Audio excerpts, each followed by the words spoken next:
How y'all doing today? Host Brody here with another mail opening video for you folks today. Real happy to bring this video to you. Thanks for tuning in once again. All right, as usual, be cool. Always stay in school. Hey, come back here. Arrgh. Always bring Brody's tool. Let's see. Brody wants to open some mail for you folks today. Let's just see what Brody's been buying. It's got to be something in here off the bottom 10 reserve list cards that no one cares about. Let's check. Let's get into this video. We've been waiting for this package to come. Like, we're excited. Why are we so excited about it? Just a manifold key. Doesn't seem very good. Well, if you've been tuning in with Morning Coffee and Vintage Magic with Brody, we've been talking vintage decks. So let's take a look and see what we got in here. All right, manifold key, 1 mana artifact that says 1 tap it, untap another target artifact, and 3 tap it, target creature can't be blocked this turn. So, you know, if we want to untap something, maybe Time Vault, this works pretty well. We can use that. But I think we could do better than that. A couple copies of the Manifold Key. Here's a guy I'm really excited to get this card. Look at him friggin' flying around the tower here, flying around in the sky. The Cyberdrive Awakener. He's a blue and 5. Like, he's expensive, 6 mana. He's a 4/4 flying, but look at what this artifact construct says. Other artifact creatures you control have flying. When Cyberdrive Awakener enters the battlefield until end of turn, each non-creature artifact you control becomes an artifact creature with base power and toughness 4/4. So if your artifacts are already sitting on the battlefield and you can get this guy into play, you got a bunch of 4/4s with flying. Let's try and swing for the win. That sounds not too pretty bad. Let's check out this card. Coveted Jewel for 6 mana. 6 mana, Brody. Well, it says when Coveted Jewel comes into play, draw 3 cards. Well, that's pretty good. Tap it, add 3 mana of any one color. Wow, for 6 mana, that's not too bad. You can even untap it with a Manifold Key and then tap it for another 3 mana, netting 5. And then whenever 1 or more creatures an opponent controls and attack you and aren't blocked, that player draws 3 cards and gains control of Coveted Jewel. Untap it. So we really don't want our opponents to attack us and get control of this Coveted Jewel. Like, it seems like there's a downside. Hopefully we can make it into a 4/4 flyer at some point. What are we going to do to make sure our opponent's not going to get this Coveted Jewel? Brody's picked up a copy of Tinker. And here's a card that says 1 blue and 2. At the time you play Tinker, sacrifice an artifact. Search your library for an artifact card. Put that artifact into play. Shuffle your library afterwards. So this is a sorcery. If we've got like Teferi on the battlefield, we can go get the Cyberdrive Awakener on our opponent's turn. You know, maybe cast this sorcery at flash speed. That's pretty good. What else can we go get? Maybe a copy of Time Vault.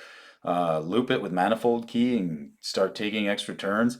That doesn't seem too bad. But here's a card I'm stoked about. So a little spice in the deck. And I appreciate a comment in the comment section below. If you want to just mention this card was coming in at number 1 on Brody's bottom 10 reserve list cards that no one cares about the last time.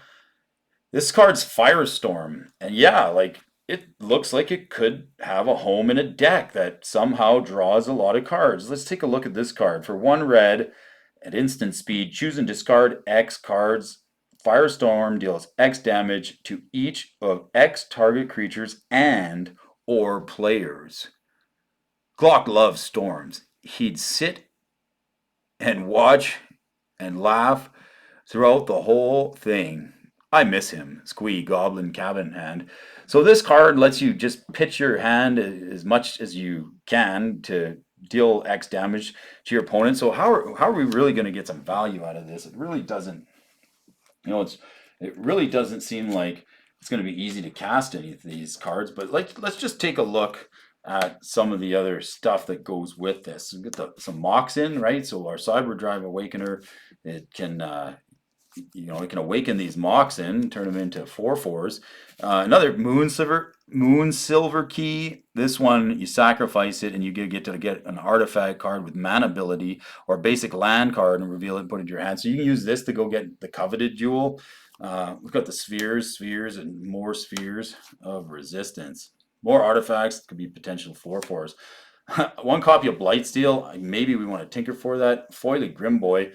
Another mana rock, right? This, with the manifold key, you can pay one to untap the Grim Monolith, get 3 mana, and just use why pay 4 to untap the Grim Monolith when you can just use the manifold key. This mana crypt looks like it could become a 4/4 with the Cyberdrive Awakener, some trap cards, a little bit more Moxen. The Lotus is a 4/4 with flying if you want it to be, with the Cyberdrive Awakener on the field. Of course, so is Soul Ring. Any of these other Moxen or a Time Vault. So these are all 4/4s if you want to play that Cyberdrive Awakener. How about the Mox Ruby? Yeah, that checks out. That's a 4/4. Here's a Time Walk. Why not take an extra turn? Wasteland, Strip Mine, your basics. Force of Will, Phyrexian Metamorph.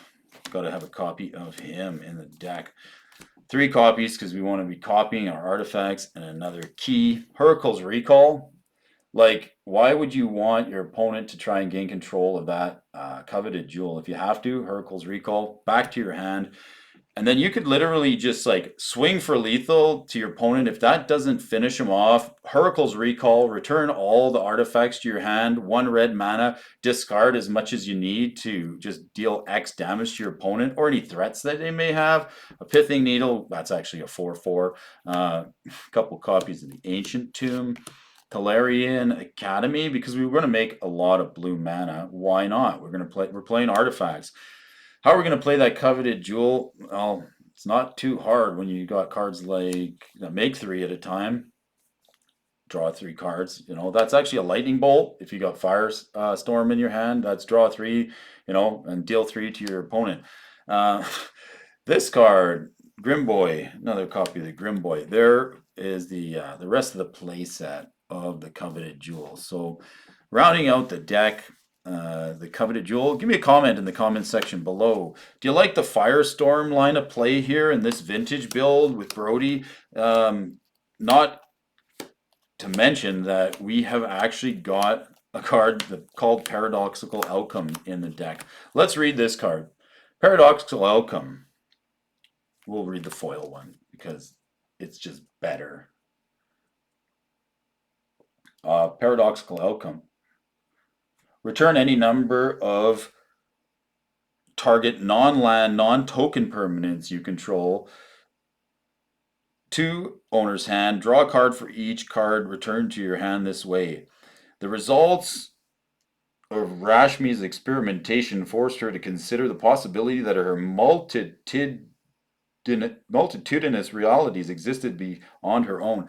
So, like, if you don't want your opponent to get a hold of the coveted jewel, Paradoxical Outcome, it goes back into your hand. Then you draw a card for each card returned this way, and then you could just Firestorm your opponent to death.